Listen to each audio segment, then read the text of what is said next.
Ang kwentong ito ay hango sa totoong buhay. Karanasan ito ni Manoy Abuyo. Taong 1981, Impalutaw, Bukidnon.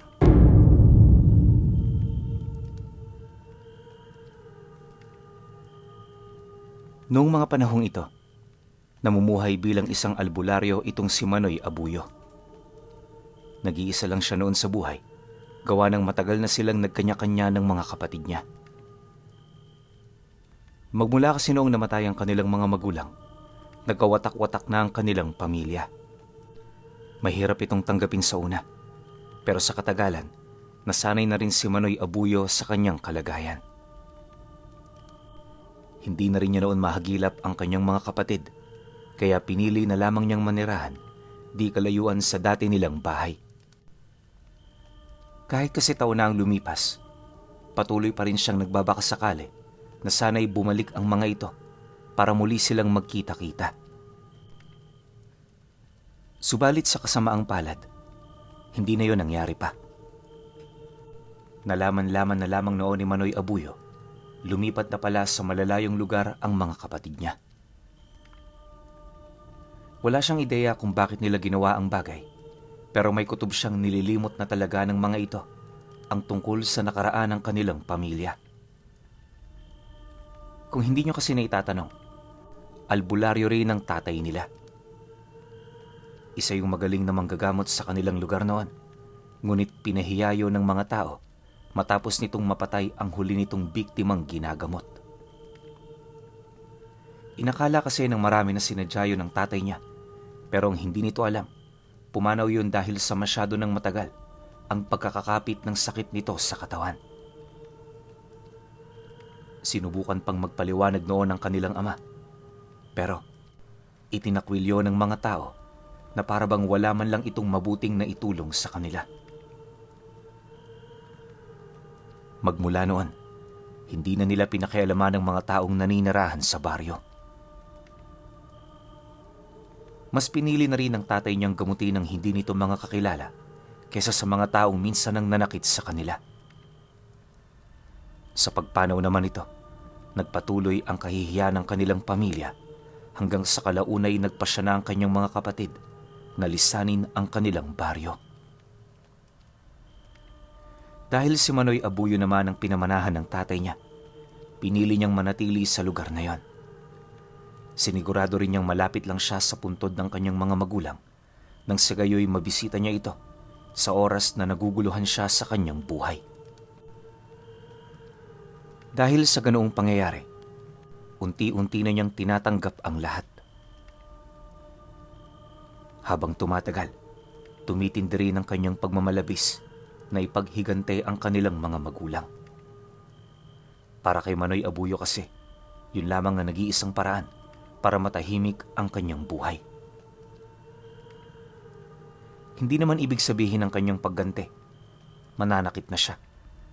Ang sa kanya, gusto niyang ipakita ang pagtalikod sa mga ito sa mga panahong mangangailangan niyo ng tulong sa kanya. Alam niya kasing darating at darating ang pagkakataong yon, buhat sa bilang lamang ng mga daliri ang mga albularyo sa lugar nila. Sa paglipas pa ng mga buwan, nagpatuloy ang kanilang pangkaraniwang buhay. Kahit malapit noon ang kanilang baryo, pinili niyang tumungo pa sa karatig lugar upang bumili ng kanilang mga pangangailangan. Doon niya rin ibinibenta ang kanyang mga naimbak na kopra, gawa ng kahit papaano, meron na siya roong mga parokyano. Ayon pa kay Manoy Abuyo, matagal-tagal na ring walang bumibisita sa kanilang tahanan noon na nanggaling sa baryong minsan nilang tinulungan. Kapag kasi may bumibisita sa kanila na taga roon, personal niya itong tinataboy. Sa sandaling hindi ito nasindak sa kanyang mga babala, hinahabol niya yon dala-dala ang kanyang sundang. Wala siyang pakialam kung ano man ang isipin ng mga ito. Basta ang mahalaga para sa kanya, mailayo yun sa pamamahay nila. Inakala niya kasing yun ang pinakamagandang ideya, pero lingid sa kanyang kaalaman, nalalapit na pala ang panahon kung saan makikipaglaro sa kanya ang tadhana. Isang araw, habang nagbubungkal si Manoy Abuyo ng gabi, napansin naman niya ang kanyang anak na tumatakbo papalapit. Pagsilay naman niya rito, di naman niya yun gaanong pinansin. Gawa ng ang buong akala niya, nakikipaglaro lang yun sa dalawa pa nitong kapatid.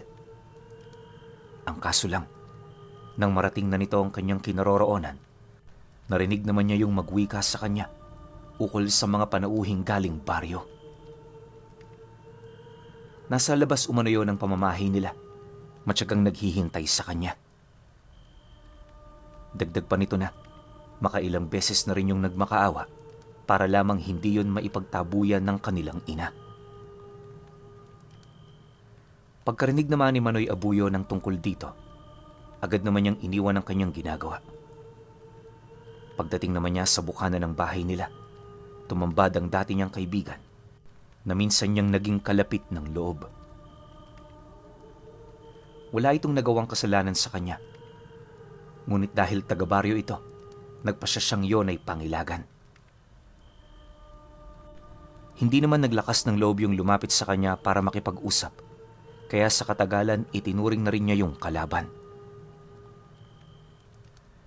Sa pagtitigan naman nilang dalawa, dahan-dahan naman siya roong lumapit habang seryoso yung tinatanong ukol sa pakay nito. Mariinding inilahad ni Manoy Abuyo, wala siyang oras para makipag-usap, kaya kung maaari magtapat na ang mga ito. Pagkarinig naman ng lalaki sa kanyang sinabi, hindi naman yun nagdalawang isip na sumagot sa kanya. Pasensya ka na, Buyo, ha? Pero wala na talaga kaming malalapitan eh. Nakakahiyamang pumunta rito pero hindi na ako nag-isip ng ganun. Ang anak ko, Buyo, 1 linggo nang nakaratay. Baldado ang kanyang buong katawan. At ayon sa mga albularyong aming napuntahan, sinapian yun ng hindi mabilang na mga nilalang. Sinubukan nila yung paalisin pero habang tumatagal, mas tumitindi lang ang paghihirap na dinaranas nito eh. Awang-awa na ako sa anak ko. Sana naman matulungan mo kami. Pagkarinig naman niya sa sinabi nito, direkta naman siyang sumagot dito ng, Tapos kapag namatay ang bata sa kamay ko, ako na naman ang sisisihin ninyo. Ayoko nang maulit ang nangyari sa tatay ko. Kaya kung maaari, humanap na lang kayo ng ibang manggagamot. Ang mga kamay kong ito, para sa mga taong karapat dapat na tulungan.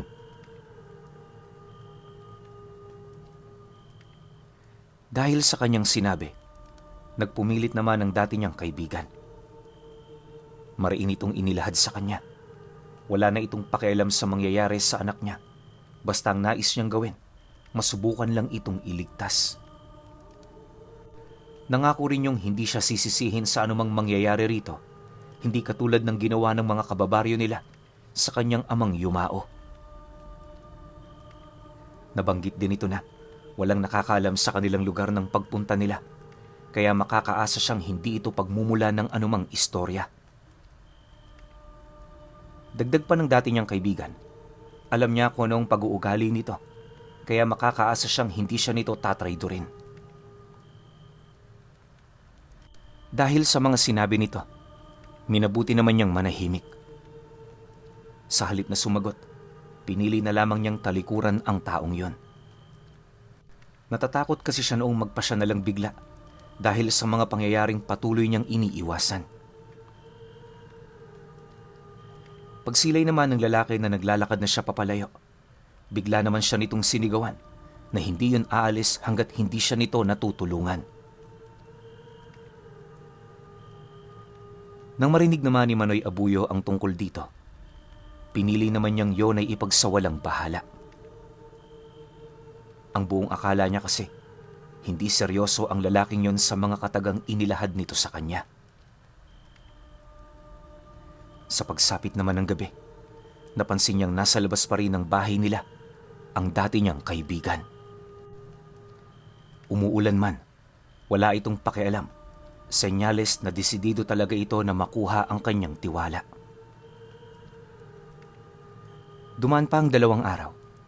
Patuloy niya yung nakitang nakaupo sa labas ng bahay nila. Alam din niyang damo ang kinakain nito, para lamang makaraos sa matinding gutom na kanyang nararamdaman. Hirap na rin kumilos ang taong yon, buhat sa kawalan nito ng enerhiya. Hindi naglaon, bago sumapit ang hapon ng 3 araw, nasipat niya yung bumagsak sa harapan mismo ng pintuan ng bakod nila. Dahil sa pangyayari, agad naman niya yung nilapitan para tulungan. Dali-dali niya yung pinapasok sa loob ng kanilang tahanan upang malapatan ng paunang lunas. Malawak ang kaalaman ni Manoy Abuyo pagdating sa mga sinaunang lunas, kaya sa loob lamang ng ilang oras, tuluyan na niyang napabuti ang kalagayan nito. Nang medyo manumbalik na ang lakas at ulirat ng taong yon, dito niya na yun sinimulang kausapin ukol sa dinadala nitong problema. Base kasi sa ginawa nito, masasabi niyang mabigat talaga ang dinadala nito. Sa kanilang pag-uusap, muling binanggit ng taong yon ang tungkol sa anak nitong may matinding karamdaman. Inilahad din ito sa kanya na kung walang tutulong sa kanyang anak, mas mainam na mauna na lang siya. Yun lang kasi ang nagbibigay sa kanya ng dahilan para makapagpatuloy sa pang-araw-araw. Nang marinig naman ni Manoy Abuyo ang sinabi nito, agad naman niya yung naunawaan. Bilang ama kasi, ramdam niya ang sakit na dulot kapag may sakit ang kanyang supling. Hindi niya rin yung tiningnan bilang isang pagbibiro dahil buhay at kamatayan ang kanilang pinag-uusapan. Nang mapagtanto naman niya ang tungkol dito, inabisuhan naman niya yung umuwi. Bago rin sila magkawalay ng taong yan, pinaalalahanan niya itong walang pagsasabihan sa kanilang mga naging pag-uusap. Hanggat maaari, ilihim niya ang kanilang mga gagawin upang hindi ito makapukaw ng atensyon ng ibang tao. Nang marinig naman ito ang kanyang sinabi, agad naman yung sumang-ayon. Ilang oras ang dumaan nang umalis ang lalaking yan. Matyaga naman niya itong hinintay hanggang sa masipat na niya ang pagdating nito. Tangan-tangan ang anak nitong binalot nito ng kumot. Ulo lang ang nakikita sa batang yon, kaya hindi niya agad napansin ang namamayat nitong katawan. Pagpasok naman ito sa loob ng kanyang tahanan, dali-dali naman niya itong pinahiga sa isang maliit na mesa. Nang medyo komportable na ang bata, doon niya tinanggal ang kumot na bumabalot sa katawan nito. Habang ginagawa yon ni Manoy Abuyo, wala naman siyang nararamdamang kakaiba. Ang kaso lang, nang matanggal na niya ang kumot sa katawan nito, umalingasaw sa kanya ang kakaibang baho. Hindi siya sigurado pero amoy yon ng mangkukulam na may dugong aswang. Nakaramdam ng pangingilabot si Manoy Abuyo at sa pagtitig niya sa batang yon, tanging pagkabahala ang bumalot sa kanyang katawan. Sa isip-isip niya, hindi pa siya handa sa ganoong problema. Ayaw niyang kumalaban ng ganon dahil ayaw niyang madamay ang kanyang pamilya. Ngunit, ano naman ang kanyang gagawin? Nakapagbigay na siya ng pangako sa kaibigan niyang yon. Hindi naman niya ito kayang talikuran, kaya kahit medyo dehado sa sitwasyon, pinili niyang gawin kung ano ang dapat. Walang sabi-sabi, agad namang tinigal po ni Manoy Abuyo ang mga kaluluwang napapaloob sa katawan nito upang tuluyan na itong makalabas. Bago niya kasi gamutin ang pangunahing karamdaman ng bata, kinakailangan niya munang alisin ang mga kaluluwang nanggugulo. Malakas kasi ang kutob niya. Isa yon sa mga nagpalito sa mga albularyong unang tumingin dito. Naniniwala rin siyang may dahilan ng aswang kung bakit nito ginawa ang ganoong bagay.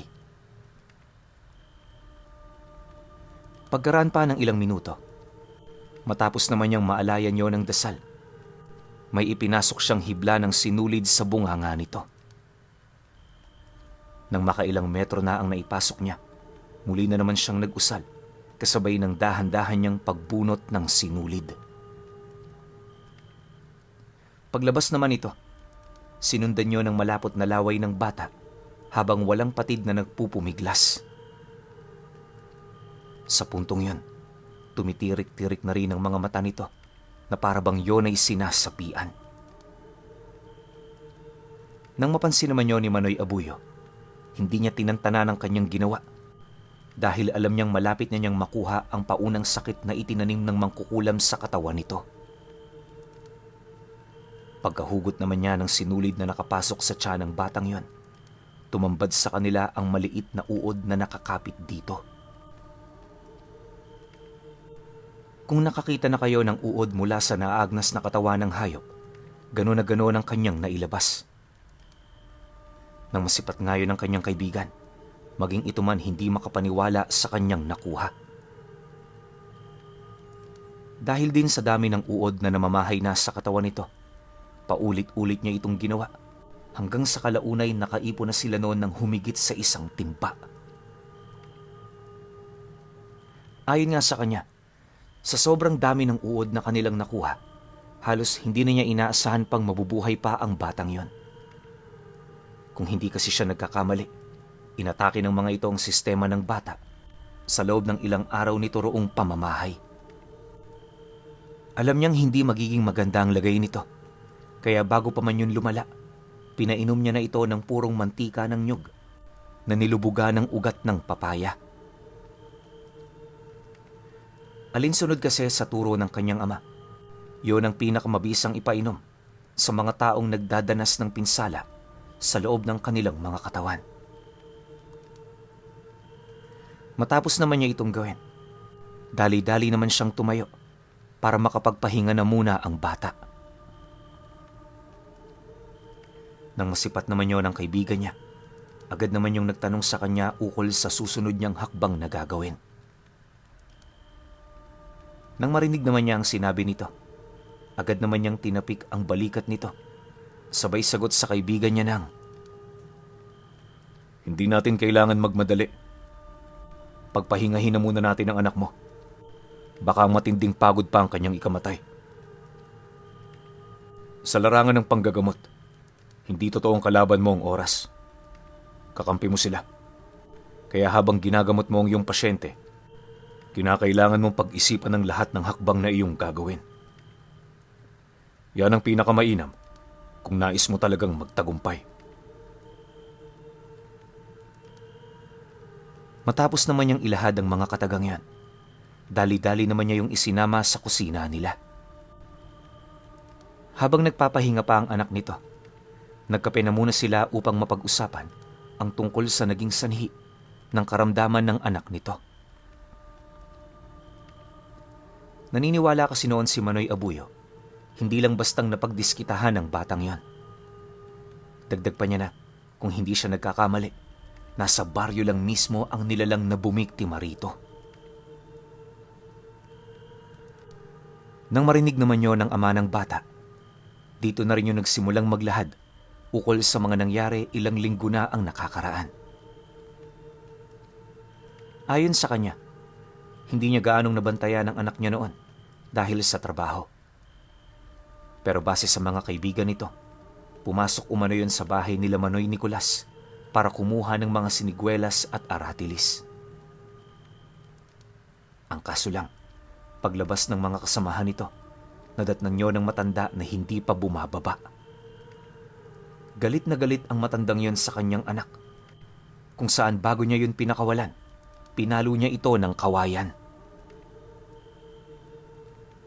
Pagkaladkad din ito papalabas ng bahay, harap-harapan itong pinagsisigawa ng bata na pahihirapan niya ito hanggang sa yon ay mamatay. Matapos nun, padabog nitong isinara ang pinto ng bakuran nila, sabay pasok sa loob ng bahay kahit marami pa noong mga taong pilit kumakausap sa kanyang ginawa. Nang malaman naman yon ng lalaki, pilit niyang kinausap itong si Manoy Nicolas pero hindi na siya nito pinaunlakan. Sa halip di na maayos ang gulong kanilang kinasangkutan, mas lalo lang din itong lumala sa puntong nagkabantaan na silang dalawa. Nang maramdaman naman itong hindi magpaparaya ang matanda, minabuti na lamang nitong manahimik. Hindi na rin ito ninais pang makipag-ayos sa takot na baka muli na namang maulit ang mga pangyayari. Ngunit Pagkaraan lang ng ilang araw, doon na nagsimula ang karamdaman ng kanyang anak. Nag-umpisa yon sa sakit ng ulo hanggang sa lumala na yon ng lumala at kalaunay na paralisa na ang iilang parte ng katawan nito. Nang mapagtanto naman nilang hindi na biro ang kinakaharap na problema ng bata, agad naman nila itong inilapit sa mga kakilala nilang albularyo. Ngunit sa kasamaang palad, wala ni isa sa mga ito ang nakatulong. Akala nga ng kaibigan niya, mamamatay na talaga ang anak niya. Pero nang maalala niya ang tungkol kay Manoy Abuyo, kahit papaano nakaramdam siya ng katiting na pag-asa. Ang problema lang, inabot pa ng ilang araw bago siya roon makabisita. Ayaw naman kasi niyang paalisin ng mga manggagamot sa bahay nila, kaya hinintay na lamang niya ang mga itong sumuko. Mabuti na lang, maaga pa itong nagtapat sa kanya, kaya nakapunta siya sa bahay ni Manoy Abuyo noong araw na yon. Dala ng matinding desperasyon, hindi na niya inisip pa ang mga nakaraan nila. Pagkalahad naman ito ng lahat ng yon, napangiti na lamang itong si Manoy Abuyo sa kadahilanang ang naging kwento nito, ang dahilan kung bakit nalaman niya ang katotohanan sa likod ng kahihiyang dinanas ng kanilang pamilya. Kahit bata pa kasi siya noong mga oras na yon, hindi niya makakalimutan yung presensyang kumapit noon sa tatay niya pagka-uwi nito sa kanilang pamamahay matapos ang insidente. Siguradong sigurado siya noong mga oras na yon na ang may kagagawa ng lahat ng kanilang pinagdaanan ay walang iba kundi ang matandang bumibiktima sa kasalukuyan niyang pasyente. Dahil sa ganoong kaalaman, mas lalong tumindi ang kanyang pagmamalabis na iligtas ito. Nangako rin siya sa kanyang kaibigan, hindi siya titigil hanggat hindi na pagbabayad ang matanda. Matapos naman ang kanilang pag-uusap, rekta naman silang bumalik sa silid na kinaroroonan ng bata. Habang pinagmamasdan nila ang mahimbing nitong pagtulog, itinuon naman niya ang kanyang atensyon sa paggawa ng lunas. Upang makasigurong maililigtas niya ang buhay nito, gumawa siya ng 3 iba't ibang gamot na purong konsagrado. May kutob kasi siya noong mga oras na yon, bihasa pagdating sa espiritual na kumbate ang matanda. Kung isang gamot lang ipapainom niya rito, maaaring masalag ito ng mismong poder nito. Ang kaso lang, meron lang siyang isang problema noon. Hindi niya maisip kung kakayanin ba ng bata ang lahat ng gamot na ipinainom niya. Sa sobrang lakas kasi nito, maaaring mamatay sa gamot ang kanyang pasyente. Pero sa sandaling nakayanan naman ito ang lakas ng lunas, nasisiguro niyang makakaligtas yun sa tiyak na kamatayan. Dahil sa ganoong kaisipan, upang hindi naman siya mapagbuntunan ng sisi, pinili naman niyang ikonsulta ito sa kanyang kaibigan. Nais niya kasing yon ang magdesisyon para sa magiging kahihinatnan ng buhay nito. Bago rin niya yon sinimulang papiliin, sinigurado niya munang nauunawaan nito ang lahat ng bagay na kanyang sinasabi. Matapos naman nilang mag-usap ukol dito, laking gulat na lamang niya nang biglang sumang-ayon sa kanyang plano ang kaibigan niya. Ayon dito, kinakailangan niyang magtiwala sa kakayahan ni Manoy Abuyo dahil alam niyang yon ang makakatulong sa kanya. Dagdag pa nito na, wala na siyang pagpipilian noong mga oras na yon, kaya wala na siyang karapatan pang pagkaita ng buhay ng kanyang anak. Matapos naman niyang makuha ang pagsang-ayon ng kaibigan niya, agad naman niyang ginawa ang ritual. Para masigurong nakalat ng maayos ang gamot sa katawan nito, dahan-dahan niya muna yung hinilot bago pinainom ng gamot. Sa unang inom ng gamot ng bata, halos isuka nito ang lahat ng kinain niya. May mga insekto ring lumabas sa bunganga nito, kagaya ng gagamba, alakdan at alupihan. Nang masipat naman yon ni Manoy Abuyo, panay naman ang ginawa niyang pagmumura, dala ng kanyang galit. Hindi niya kasi maisip noon kung ano ang nagtulak sa matandang yon para gawin ng ganong karumal-dumal na bagay sa isang batang inosente. Sa ikalawang painom naman niya ng gamot, nagsimula na itong lumuha at sumuka ng dugo. Alalang-alala na noon ang ama nito pero nanatili pa rin yung tahimik sa isang tabi. Kahit pasimple na yung umiiyak, di niya ito nakitang umalma sa mga ginagawa niya. Makalipas pa ang kalahating oras, nang mapainom na niya ang ikatlong lunas, doon na ito nagsimulang magdeliryo habang naghahabol ng hininga. Akala nga niya noon, mamamatay na ito pero ilang minuto pa ang dumaan, dahan-dahan na ring naging banayad ang paghinga ng bata. Hindi naglaon, bigla naman yung nakatulog, dahilan para mapanatag na rin siya. Ang mga senyales kasing yan, isang matibay na palatandaan na makakaligtas ito. Pagtungtong naman ng sumunod na araw, lahat ng sakit nito tuluyan ng umalis sa katawan. Ang dating hirap na hirap sa pagkain, ngayon ay ganado na. Bagaman nanghihina pa ito, nasisiguro niyang araw na lamang ang pagitan ng tuluyan nitong paggaling. Matapos naman itong malaman ng kaibigan niya, abot langit naman ang naging pasasalamat nito sa kanya. Halos lumuhod na rin yun sa kanyang harapan, pero hindi ito pinahintulutan ni Manoy Abuyo. Ayon sa kanya, Diyos lang ang niluluhuran, kaya isang kasalanan na gawin ito sa kapwa-tao. Dagdag pa niya na, isa lamang siyang instrumento para mailigtas ang anak nito.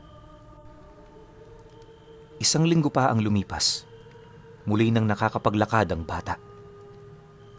Nang magkaroon na yon ng sapat na lakas, minabuti naman niyang pauwiin na ang mga ito. Bago naman umalis ang mag-ama, sinubukan pa siya nitong bigyan ng salapi, pero lahat yon tinanggihan niya. Mariin niyang inilahad dito, walang katumbas na halaga ang kanyang pagtulong sa kapwa. Kung talagang desidido rin yon sa pagtulong sa kanya, isa lang ang kinakailangan nitong gawin, at yon ay walang iba kundi ang ipalaganap ang katotohanan ukol sa totoong pagkatao ni Nicolas. Nang marinig naman yon ng kanyang kaibigan, tumangulang naman ito habang masayang nagpapaalam. Ilang araw pa ang dumaan, laking gulat na lamang niya nang mabalitaan niyang pinaghahanap na ng batas ang kaibigan niya. Noong gabi kasing umuwi yun sa baryo nila, pasimple nitong pinasok ang bahay ng matandang itinuro niya. Lahat ng kamag-anak nito pinatay ng kaibigan niyang yon bilang ganti sa ginawa nito sa pinakamamahal nitong anak. Ayon din sa mga usap-usapan, walang malinaw na dahilan kung bakit yon ginawa ng lalaki. Dagdag pa ng mga ito na maaaring lulong ito sa masamang gamot, kaya nagawa ang ganoong karumal-dumal na bagay. Ngunit nang marinig naman ni Manoy Abuyo ang tungkol dito, alam niya kaagad ang sagot sa lahat ng katanungang yon. Sa halip di na magbahagi ng kanyang nalalaman, pinili na lamang niyang manahimik. Dumaan pa ang maraming taon. Hindi na talaga yon nakita pa. Sinasabing ang kaibigan niyang pumatay sa matanda ay naging isa ng pinuno ng pangkat ng mga gerilya. Marami rin ang kumalat na usapan ukol dito, gawa ng habang tumatagal, unti-unti nang nagiging matunog ang pangalan nito. Dahil sa ganoong pangyayari, hinayaan lang naman yon ni Manoy Abuyo sa kadahilan ng alam niya sa kanyang sarili kung anong nais patunayan ng kaibigan niyang yon. Naniniwala siyang sinusunod lang nito ang kanyang hininging pabor dito. Sa pagtanda naman ng batang yan, aksidenteng nagkakilala sila nito na siya namang naging daan upang maging isa niya itong disipulo. Pinaunlakan niya ang hangarin ng batang yan sa paniniwalang ito ang magbibigay ng panibagong bukas para sa pamilya nilang itinuturing bilang mga takwil sa baryo. Sa lahat naman ng masasamang pinaggagawa ni Manoy Nicolas, ang nagpakalat ng buong kwentong yon ay walang iba kundi ang disipulo ni Manoy Abuyo.